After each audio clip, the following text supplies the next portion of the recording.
Winnie. Hello, Beatrice. I saw Winnie running up and down the street this morning, following a chalk outline of an obstacle course, and she was doing a great job with that.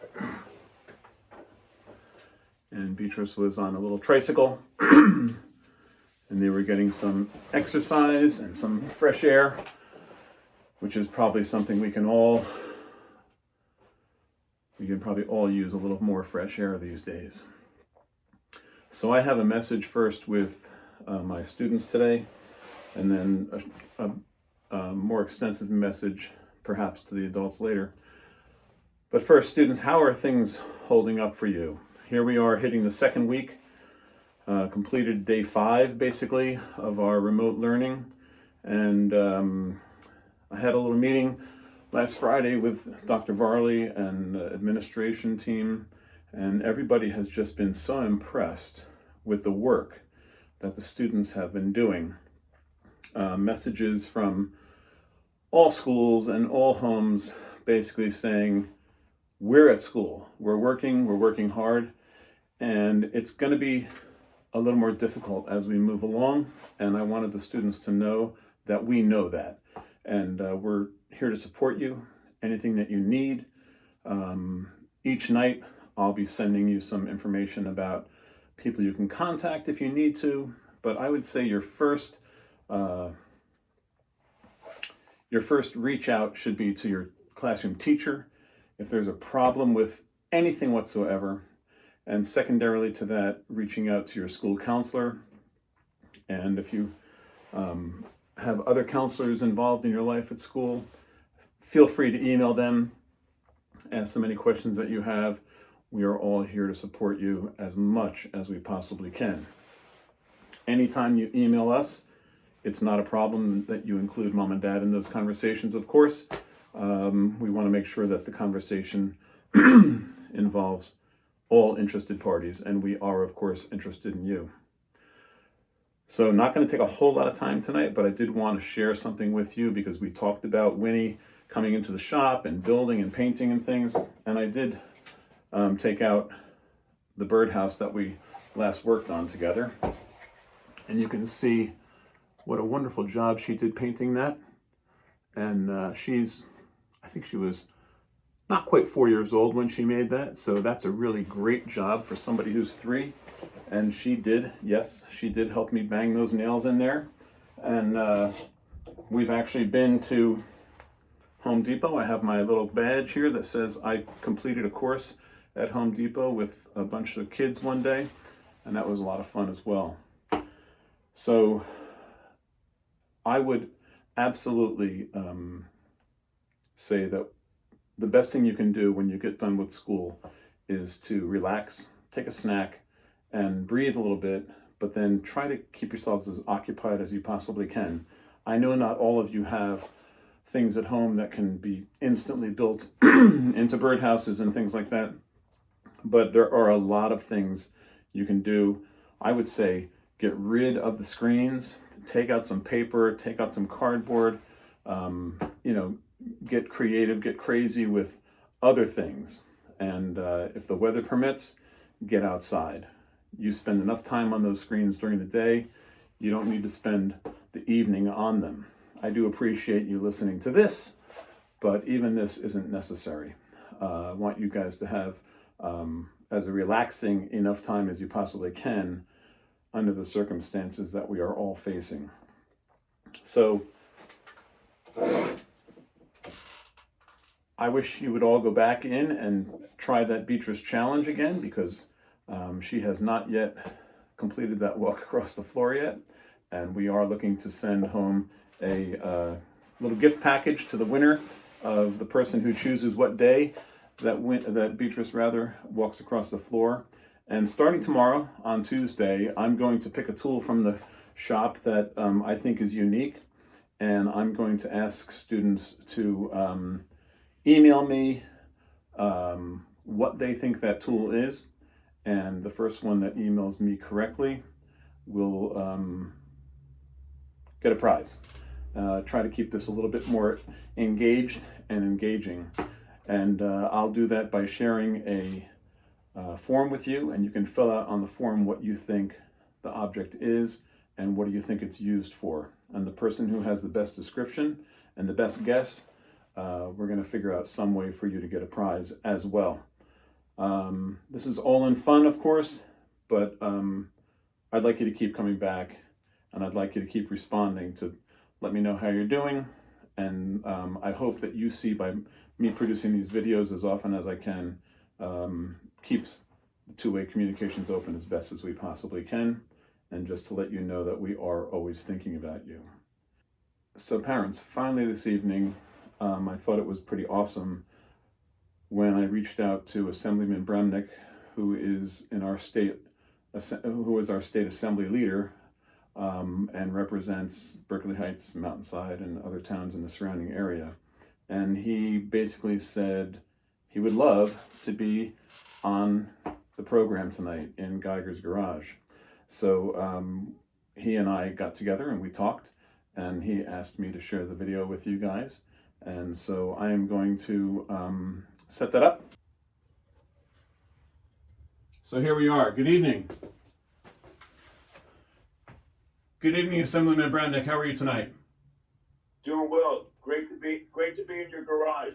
So thanks a lot. So I was just talking to the folks at home, and I was sharing with them that this was not going to be a surprise because I invited you here this evening, and I just wanted to let them know that among other towns in New Jersey that you, sir, are a representative in the General Assembly.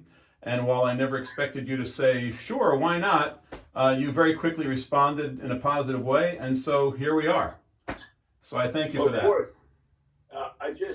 I'm looking in your garage, I'm looking for stuff, right? I don't see any golf clubs, baseball bats, old stuff. It looks like kind of a work area to me. This is not a normal garage. This is actually a section of the garage, is a true wood shop, and I do have all the clutter on the other side of this wall over here. So you're right, it's as cluttered as everybody's garage is, and your view shows kind of a space I haven't cleaned off.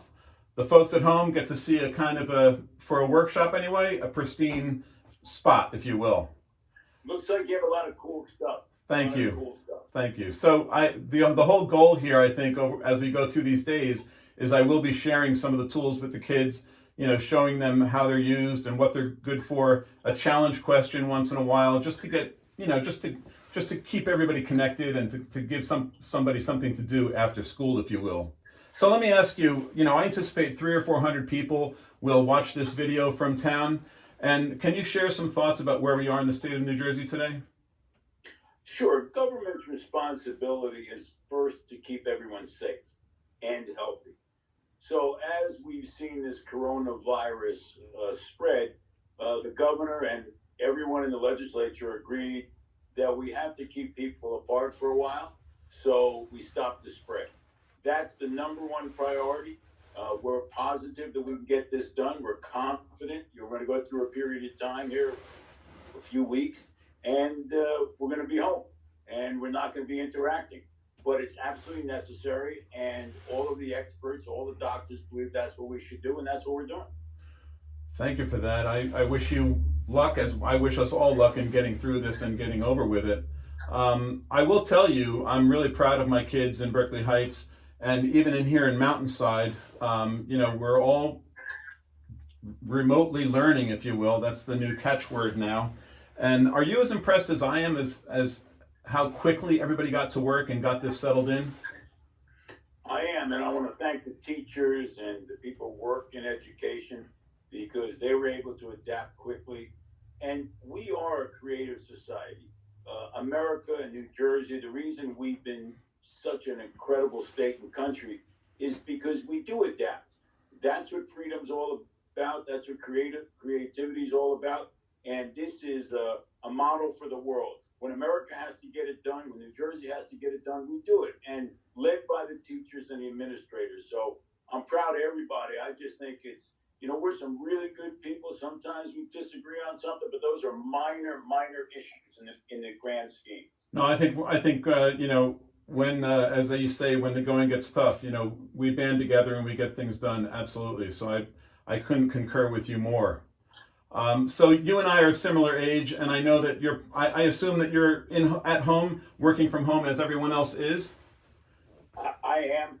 I do go out a bit because I was in Trenton on Monday. Okay. I've been around the community a bit, but I pretty much are staying home as well. So you're locked away from your children, grandchildren, as much as anyone else is. You know, that's actually tough. You know, there's something about grandparents, and I don't know if it's in the DNA. I don't know if it has to do with something that I can't explain, but there's some bond between grandchildren and grandparents. And that's the one thing. You ask me what's hard in my job or hard in my life, that's about it. You know, helping people, you know, I don't find that difficult. Serving the legislature, not difficult. You know, being in the law practice, not difficult. Even stand-up comedy is not difficult. I heard. Not seeing grandchildren, that's torture. Well, I agree, and that's how this whole thing began. Was how can I reach out to my two granddaughters and let them see Grandpa's face? And so I developed this silly idea of coming into the garage and talking to them. And I thought, why not include the whole community? So that's really, it began by me thinking in terms of being a grandfather. I feel that completely. Well, the only thing I disagree with it wasn't a silly idea. It was a brilliant idea.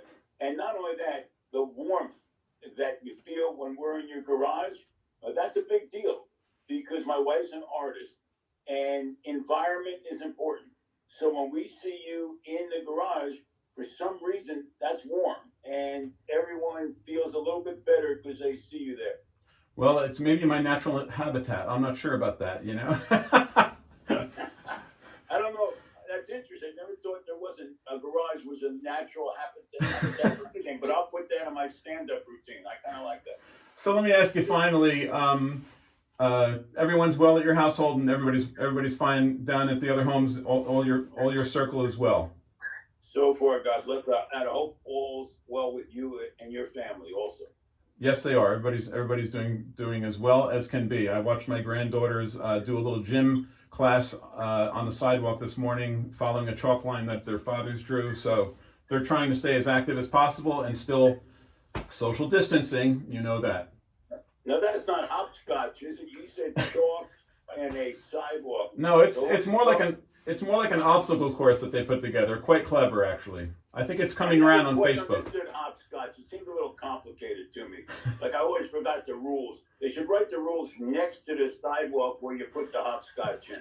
This could be a Seinfeld or a Mike Marino comedy. Hopscotch is a little complicated. You know, I think it's not a simple sport, but it's something I always liked, hopscotch. Well, speaking of sports, my son is actually watching the rock skipping championship because there just aren't any sports on TV. So the rock skipping, you mean when you skim a rock? Skim a rock. The water? Yep. Now, where do they hold that? I have no clue, but it was quite interesting for sure. But I'm gonna Google that when I'm out of your garage. Something else to do. Google that. Something else to do. Surprised they didn't call it off. You know, when he was throwing rocks. So, any final words? Yeah, look, creativity around the house, thinking of ways to spend time and coming up with ideas, whether it be writing or any type of games. I think that's really important. So I think everybody's got to think, you know, how do we enjoy this moment where we do have some time with family? What do we do at that time? I have to tell you, this is the first time in 20 years I have been home for a full week. Normally I have 2 or 3 events a night. Yeah. I've been in the legislature 2 decades. And I have to tell you, you have to really appreciate this moment in time, even though it's very difficult, because you actually now have a moment to spend some time. It's forced time, but I think it's important time. To make them precious moments, for sure. Absolutely. And I just hope everyone stays well. We get through this as quickly as possible. Also, if anyone needs help, and feel free, you know, my email is asmbramnick@njledge.org. And if you know a family that's having legislature. I have a whole team in Trenton as the Republican leader in the House and a team in Westfield. We will help you. ASM Bramnick at njledge.org. Feel free to reach out to me. Doesn't matter what the problem is, we can find the resources to help you. That's actually, it makes my job important to me. Terrific. Thank you so much. All right. On that, we'll say good night. Good night. Thank you so much. Thank you. God bless. God bless you. All right, there we are. What a great guy. And that was a lot of fun. I hope we got something out of that. Students, I think you heard the real message. Basically, keep on working and keep doing well, working hard, and hopefully soon we'll be back at school. And in the meantime, spread the love to all of you. Winnie, B, the challenge is still on. Beatrice has not walked yet, but I saw her on a bicycle yesterday. So everybody have a great evening and a wonderful day tomorrow until we hear from each other again. Thank you.